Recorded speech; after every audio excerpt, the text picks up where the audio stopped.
नमस्कार, आप देख रहे हैं भारत की बात। मैं आपके साथ शोभना यादव। भारत की बात में आज बात करेंगे उत्तर प्रदेश की, जहां बीजेपी के बाबर को खुलेआम मार डाला गया। बाबर यानी बीजेपी का एक समर्थक, जिसने उत्तर प्रदेश में फिर से योगी की सरकार लाने के लिए प्रचार किया, तो उसकी पीट पीट कर हत्या कर दी गई। उत्तर प्रदेश के कुशीनगर की यह वारदात आज दिल्ली तक चर्चा में है। इस मामले में इस वक्त एक बड़ी खबर आ रही है। वो बड़ी खबर आपको पहले बता दें, कुशीनगर की पुलिस ने दावा किया है कि मारे गए बाबर का आरोपियों से पहले भी झगड़ा हुआ था। पुलिस के मुताबिक फरवरी महीने में एक नाले के विवाद में ये लड़ाई हुई थी, जिसकी शिकायत होने पर पुलिस ने कार्रवाई भी की थी। इसके साथ ही एक और बड़ी खबर, कुशीनगर पुलिस ने कहा कि अब 20 मार्च को बाबर की हत्या के बाद तुरंत कार्रवाई न करने पर संबंधित इंस्पेक्टर दुर्गेश कुमार को लाइन हाजिर कर दिया गया है।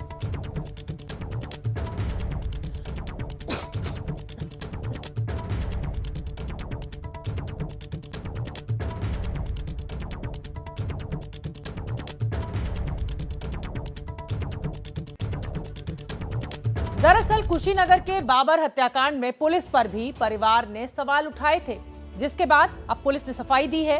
बाबर हत्याकांड पर बीजेपी पूरे एक्शन में दिखाई दे रही है, तो उधर समाजवादी पार्टी के सांसद कह रहे हैं कि हत्या के पीछे बीजेपी के लोग ही हैं। कश्मीर फाइल जो मूवी है, ये उसका जो चित्रण है उत्तर प्रदेश में करने की कोशिश कर रहे हैं। परिवार का मातम यहाँ है। मातमी मुस्लिम परिवार के घर पर बीजेपी का झंडा लगा है और युवक के शव को हिंदू नेता कंधा दे रहे हैं। उत्तर प्रदेश के कुशीनगर में इस हत्या की कहानी का हर हिस्सा दर्द से भरा है और हर दर्द सवाल उठा रहा है। इस चेहरे को देखिए, नाम है बाबर।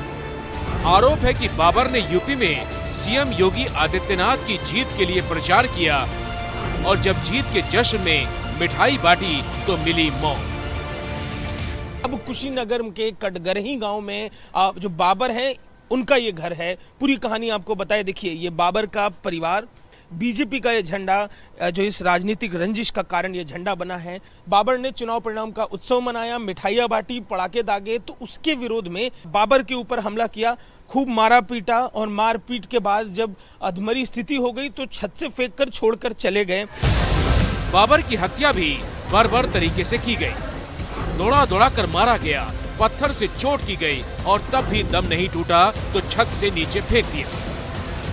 ये दुकान से जैसे ही आए और तुरंत ये लोग हमला चालू कर दिया और 10 मिनट के अंदर कहानी खत्म हो गई। यहाँ मारे सब, और यहाँ मारने के बाद से वो अपना जान बचाकर किसी तरह भाग रहा था। अंदर गया तो वो छोड़ा उड़ा के किसी तरह छत से, सोचा गयासुद्दीन के छत से मैं बाहर चला जाऊँगा, फिर भी उसको जाने नहीं दिए। इधर से पथराव किए, उसका 2 महल्ला है, उधर देखिए ये सिंगल महल है, तो वहाँ से पथराव जम कर किए वो लोग। उसका सर फट गया, वहीं गिर गया और वहाँ से उठा के सीधे डायरेक्ट नीचे फेंक दिए सर। परिवार और पड़ोसी आरोप लगा रहे हैं कि पुलिस ने चुस्ती थोड़ी पहले दिखाई होती तो एक जान बच जाती। हालांकि एबीपी न्यूज की खबर के बाद 2 आरोपी पकड़े गए हैं और बाकी आरोपी के परिवार घर पर ताला लटकाकर फरार हैं। मुस्लिम टोली में सन्नाटा पसरा है। पुलिस को सूचना आप लोगों ने दी थी इससे पहले ही? पुलिस कितना बार देना है? 3 बार पैसा ले पुलिस पैसा दे दबा देते रहने। तो अगर पुलिस सही से की होती तो ये सब ना हुआ होता? नहीं, पुलिस अगर ये तक करे तो कुछ नहीं होता। तो अड़ोस पड़ोस के जिन्होंने हमला किया वो किस पार्टी के सपोर्ट में थे, क्या बात करते थे वो लोग? इतनी साइकिल बस। तो कहीं ना कहीं पुलिस की लापरवाही है कि कार्रवाई नहीं की, नहीं तो इसकी जान बच गई हुई थी। आज कारण ये है कि उनको काफी प्रेशर दिया गया कि आप साइकिल कोड दीजिए, समाजवादी पार्टी से आप जुड़ जाइए। आरोप है कि जिन्होंने मारा वो अखिलेश यादव की पार्टी एसपी के समर्थक थे। सीएम योगी आदित्यनाथ ने ट्वीट करके कहा कि दोषियों को बख्शा नहीं जाएगा। बीजेपी के विधायक और सांसद कह रहे हैं कि कानून से ऐसी सजा मिलेगी कि रूह कांप जाएगी। बहुत ही निंदनीय बात है, क्योंकि एक देश के अंदर जो कश्मीर फाइल जो मूवी है, ये उसका जो चित्रण है उत्तर प्रदेश में करने की कोशिश कर रहे हैं। लेकिन उत्तर प्रदेश में माननीय योगी आदित्यनाथ जी की सरकार है और मुझे उम्मीद है कि इन्हें वो सजा होगी कि भविष्य में कोई इस तरह की हरकत ना कर सके। मैं जहाँ तक मेरी नॉलेज में है कि उसको यानी मारने वाले बहरहाल बीजेपी के लोग हैं और इसकी जांच होनी चाहिए, इसकी इंक्वायरी कराकर बहरहाल हाई लेवल से इसकी जांच हो। इस मामले में परिवार ने 4 लोगों के खिलाफ नामजद शिकायत दर्ज की है। 2 आरोपियों की तलाश जारी है, जल्द उन्हें भी पकड़ने का दावा है। लेकिन सियासत की इस लड़ाई में कुर्बान हुआ बाबर अब परिवार की सिर्फ यादों में रह गया। हालांकि बाबर हत्याकांड पर जो पुलिस का इंस्पेक्टर था, जिसने काम नहीं किया, जिसने तुरंत एक्शन लिया, उसको लाइन हाजिर कर दिया गया है। अब आगे बढ़ते हैं कुशीनगर की खबर से। पश्चिम बंगाल का रुख। पश्चिम बंगाल विधानसभा में बीजेपी और टीएमसी विधायकों के बीच आज खूब झड़प हुई। बीजेपी विधायक बीरभूम हिंसा मामले पर बहस की मांग कर रहे थे और इसी दौरान दोनों पक्षों के विधायकों के बीच मारपीट हो गई और विधायकों ने एक दूसरे के कपड़े तक फाड़ने शुरू कर दिए।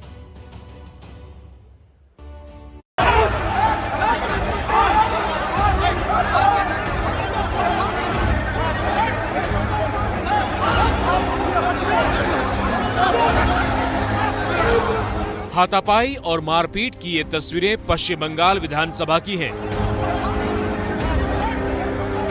जहां बीरभूम हिंसा मामले पर ऐसा बवाल कटा कि बीजेपी और टीएमसी के विधायकों ने एक दूसरे के कपड़े फाड़ दिए। धक्का मुक्की में कोई इधर गिरा, कोई उधर। कई विधायक जी घायल हो गए। विधानसभा में हुए इस हंगामे की तस्वीर बीजेपी की ओर से जारी की गई है। बीजेपी विधायक शुभेंदु अधिकारी ने आरोप लगाया कि सिविल ड्रेस में आए पुलिस वालों ने उनकी महिला विधायकों से बदसलूकी की है। सिक्योरिटी आदमी वो पहले शुरू किया। कुछ जो गुंडा लोग पोस्टल वायलेंस में वांटेड है, ये लोग हमारी एमएलए के ऊपर हाथापाई किया, पीटपाट किया, फिजिकली असॉल्ट किया। बाहर का जो माहौल है, जो गुंडागर्दी रामपुर हाट में, ठीक अंदर में भी एक ही हालत बना दिया तृणमूल पार्टी। हंगामे के बाद सदन से शुभेंदु अधिकारी समेत बीजेपी के 5 विधायक सस्पेंड हो गए। सदन से बाहर हुए तो बाहरी हंगामा शुरू हो गया। नाराज बीजेपी विधायकों ने राज्य में राष्ट्रपति शासन लगाने की मांग कर दी। टीएमसी के कुछ गुंडा विधायक आकर के सब मेरा 60 ये सब छीट दिया। यहाँ पर हमको धक्का मारा, घूसी मारा, ये सब देखिए मेरा ये सब। हम लोग का गणतांत्रिक पद्धति से हम लोग अंदर में बोल रहे थे कि मुख्यमंत्री का विवृत्ति चाहिए, लेकिन हठात टीएमसी का कुछ विधायक आकर के मुझे कान करके ये सब हमारा सब 60 छीट दिया, घूसी मारा। इस पूरी हाथापाई में बीजेपी के साथ साथ टीएमसी के विधायक असित मजूमदार भी घायल हुए हैं, जिनको अस्पताल में भर्ती कराया गया है। टीएमसी का आरोप है कि हिंसा बीजेपी वालों ने शुरू की। चश्मा भेज दिए, देखुन ये देखुन चश्मा भेज दिए, ब्लीडिंग होच्छे। विधानसभा में हाथापाई की घटना का असर अब बंगाल के बाकी शहरों में भी देखने को मिल रहा है। हाथापाई की घटना के विरोध में एक और जहां कोलकाता में बीजेपी कार्यकर्ताओं ने प्रदर्शन किया, तो वहीं दूसरी ओर टीएमसी के घायल विधायक असित मजूमदार के समर्थकों ने हुगली में शुभेंदु अधिकारी और बीजेपी के खिलाफ मोर्चा खोल दिया। बंगाल विधानसभा में हुई हाथापाई की गूंज आज लोकसभा में भी सुनाई दी, जब बीजेपी सांसद सुकांता मजूमदार ने सदन में बंगाल हिंसा और बीजेपी सांसद पर हमले का मामला उठाया। पश्चिम बंगाल पे आज हमारा शुभेंदु अधिकारी मनोज सिंह पर आक्रमण हुआ है विधानसभा का अंदर, जो पूरा भारत में नजीर नहीं है। फिर हम लोग 355 चाहिए, क्योंकि पश्चिम बंगाल में पूरा कोई शासन तंत्र नहीं है, कोई सरकार नहीं है। ये भारत का निर्लज का राज्य हो गया। 21 मार्च को बीरभूम के रामपुर हाट में टीएमसी नेता की हत्या के बाद गुस्साई भीड़ ने कई घरों में आग लगा दी थी, जिसमें महिला और बच्चों समेत 8 लोग जल गए थे। मामला गंभीर था। कलकत्ता हाईकोर्ट ने संज्ञान लिया और सीबीआई जांच के आदेश दिए। सीबीआई ने आज इस मामले में मृतकों के परिजनों के साथ कई और लोगों को पूछताछ के लिए बुलाया है। इस पूरी घटना पर सीबीआई 7 अप्रैल तक अपनी रिपोर्ट कोर्ट में सौंपने वाली है। और हंगामा आज सिर्फ पश्चिम बंगाल विधानसभा में नहीं हुआ, हंगामा आज दिल्ली विधानसभा में भी खूब जमकर हुआ। कश्मीर फाइल्स मामले को लेकर दिल्ली बीजेपी अध्यक्ष आदेश गुप्ता ने अरविंद केजरीवाल पर गाली वाला एक बयान दिया था। उसी को लेकर आम आदमी पार्टी के विधायक सदन में हंगामे के साथ बयान दे रहे थे। एक विधायक तो गला काटने की धमकी ही देने पर उतारू हो गया।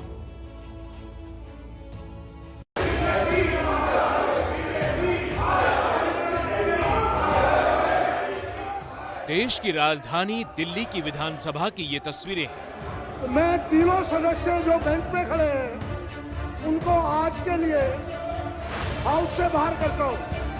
तीनों सदस्य विधायक नारेबाजी कर रहे हैं, सीट छोड़कर विधायक टेबल पर खड़े हैं। यहां ऐसा दंगल हो रहा है कि सदन की कार्यवाही स्थगित करनी पड़ गई।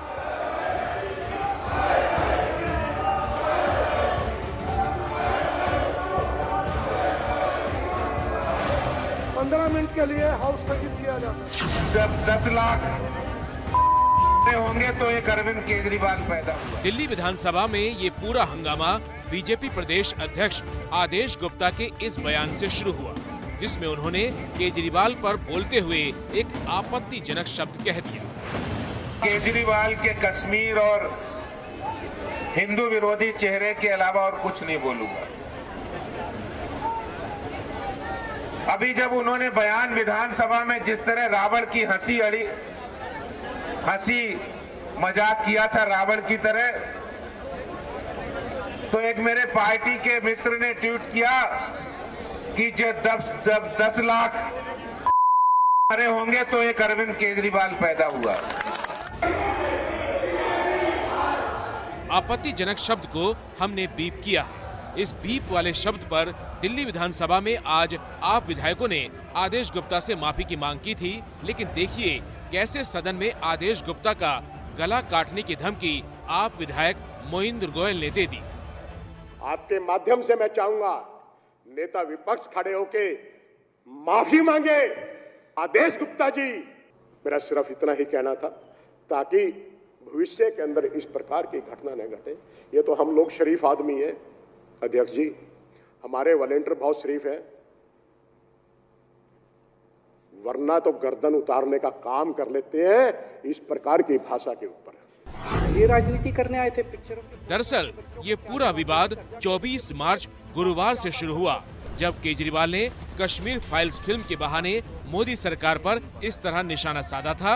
देखिए तब केजरीवाल ने ये सब बातें कही थी। कह रहे हैं कश्मीर फाइल्स टैक्स फ्री करो, अरे यूट्यूब पे डाल दो, फ्री हो जाएगी। टैक्स फ्री क्यों करा रहे हो? इतना ही तुमको शौक है, विवेक अग्निहोत्री को बोलो यूट्यूब पे डाल देगा, सारी पिक्चर फ्री है, सारे जने देख लेंगे एक ही दिन के अंदर। टैक्स फ्री की क्या जरूरत है?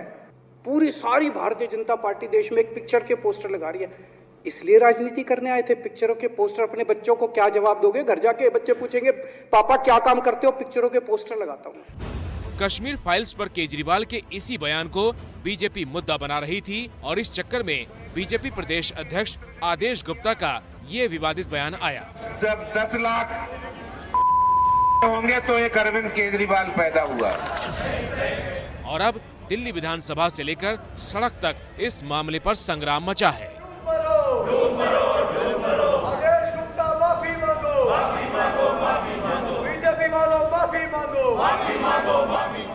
और अब समय हो गया है भारत की बात में स्पेशल सेगमेंट का। बात करेंगे इमरान खान की। 3 दिन बाद इमरान का फाइनल टेस्ट है। पाकिस्तानी संसद में इमरान के खिलाफ अविश्वास प्रस्ताव पेश हो चुका है, जिस पर 31 मार्च को चर्चा होगी। केंद्र की सत्ता बचाने के लिए इमरान खान ने सबसे बड़े प्रांत यानी पंजाब में मुख्यमंत्री की कुर्सी को कुर्बान कर दिया है। दूसरी तरफ विपक्ष भी इमरान के खिलाफ लामबंद हो चुका है। बलूचिस्तान आवामी पार्टी ने भी विपक्ष का दामन थाम लिया है। अब इन सियासी उठापटक के बीच कुछ ऐसा भी है जिसे इमरान खान का कवच कहा जा रहा है, और वो है इमरान खान की तीसरी पत्नी बुशरा बीवी का जादू। जी हां, दावा यह किया जा रहा है कि इमरान की सत्ता बचाने के लिए बीवी बुशरा टोने टोटके का सहारा ले रही हैं। तो क्या बुशरा के टोटके से इमरान खान की कुर्सी बच पाएगी? ये देखिए हमारी रिपोर्ट। हजारों लोगों की भीड़ जमा करके इमरान खान ये साबित करना चाहते हैं कि वो अब भी पाकिस्तान के लोगों की पहली पसंद है। बच्चे के लिए मुफ्त तालीम, हजारों की भीड़ के बीच इमरान खान ने रविवार की रात हुंकार भरी और ऐलान कर दिया कि वो 5 साल का कार्यकाल पूरा करके ही रहेंगे।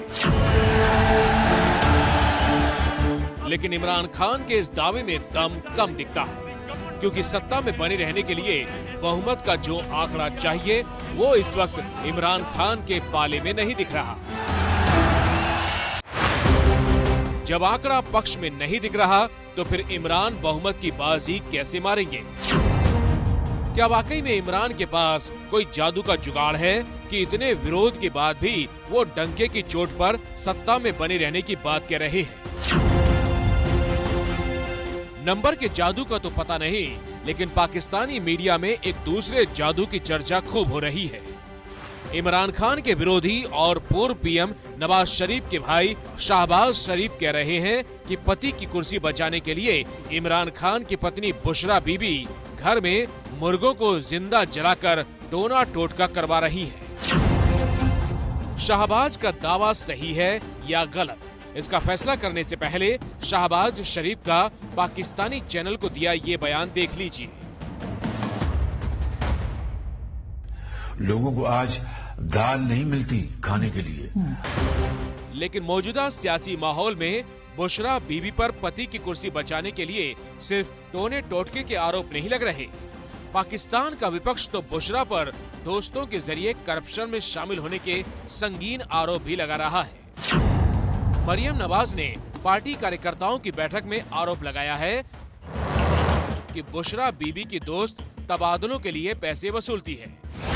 नौकरियों के बदले करोड़ों रुपए रिश्वत लिए गए हैं। इमरान राज में 6 अरब का सबसे बड़ा घूस कांड हुआ है। पाकिस्तान के प्रधानमंत्री निवास का सीधा कनेक्शन है। भ्रष्टाचार से पर्दा उठाने के लिए इमरान का हटना जरूरी है। रविवार की रात गुजरावाला की रैली में मरियम ने करप्शन के आरोपों की और परतें खोलकर इमरान खान को घेरने की कोशिश की। मरियम नवाज कहती हैं कि इमरान खान पाकिस्तान के लोगों का आटा, चावल, दाल सब खा चुके हैं। बाकायदा इमरान खान के लिए मरियम चूहे शब्द का इस्तेमाल कर रही है। ये वो है जो 22 करोड़ लोगों की नौकरियां खा गया। मरियम नवाज ने रविवार की इस रैली में इमरान खान के लिए चूहा, बिल्ली और लोमड़ी जैसे शब्दों का प्रयोग किया, तो कमोबेश उसी वक्त इस्लामाबाद की रैली में इमरान खान इन्हीं शब्दों के जरिए विपक्ष पर हमला कर रहे थे। हम मुल्की मफाद पर कोई समझौता नहीं करेंगे। चूहे बिल्ली वाले बयानों की इस जंग से अलग लोगों को ये जानने में दिलचस्पी है कि पाकिस्तान के पीएम इमरान खान का क्या होगा। सत्ता के चौथे साल का सफर तय कर रहे इमरान पीएम की कुर्सी बचा पाएंगे या फिर विपक्ष के चक्रव्यूह में फंसकर पाकिस्तान का इतिहास फिर से खुद को दोहरा लेगा।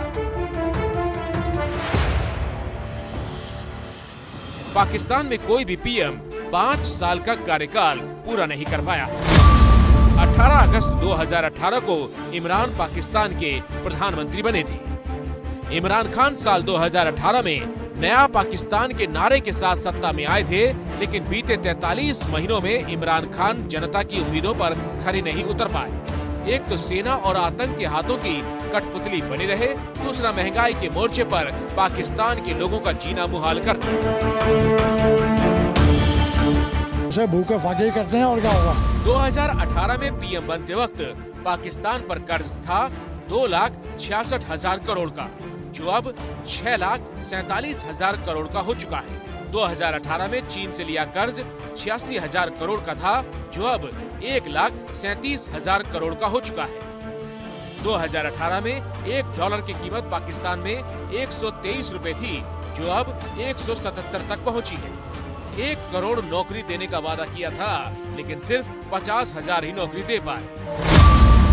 चीन के कर्ज जाल में इमरान ने पाकिस्तान को इस कदर फंसा रखा है कि पाकिस्तान बुरी तरह बर्बाद हो गया।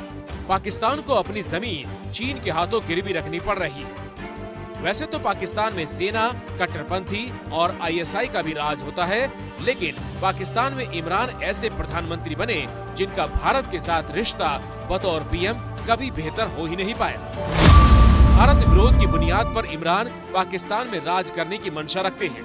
पिछले दिनों कश्मीर को लेकर दिया बयान इसका उदाहरण है। आतंकियों के साथ उनका रिश्ता ऐसा रहा है कि तालिबान खान के नाम से पुकारे जाते रहे और अब यही दोस्ती इमरान को पाकिस्तान की आवाम का दुश्मन बना चुकी है। इसलिए इमरान अगर पाकिस्तान की सत्ता से बेदखल होते हैं तो भारत पर उसका असर ज्यादा नहीं दिखेगा। अब देखना ये होगा कि इमरान संसद में बहुमत। पाकिस्तान में इमरान खान का काउंटडाउन शुरू हो चुका है। 31 मार्च को चर्चा के बाद अविश्वास प्रस्ताव पर वोटिंग का फैसला होगा। 3 से 7 दिन के भीतर फ्लोर टेस्ट पर मतदान हो सकता है। कुल जमा ये कि पाकिस्तान में सियासी हलचल पूरे जोरों पर है।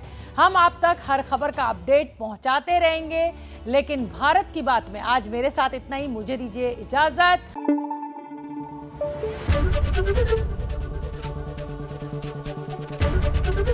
एबीपी न्यूज आपको रखे आगे।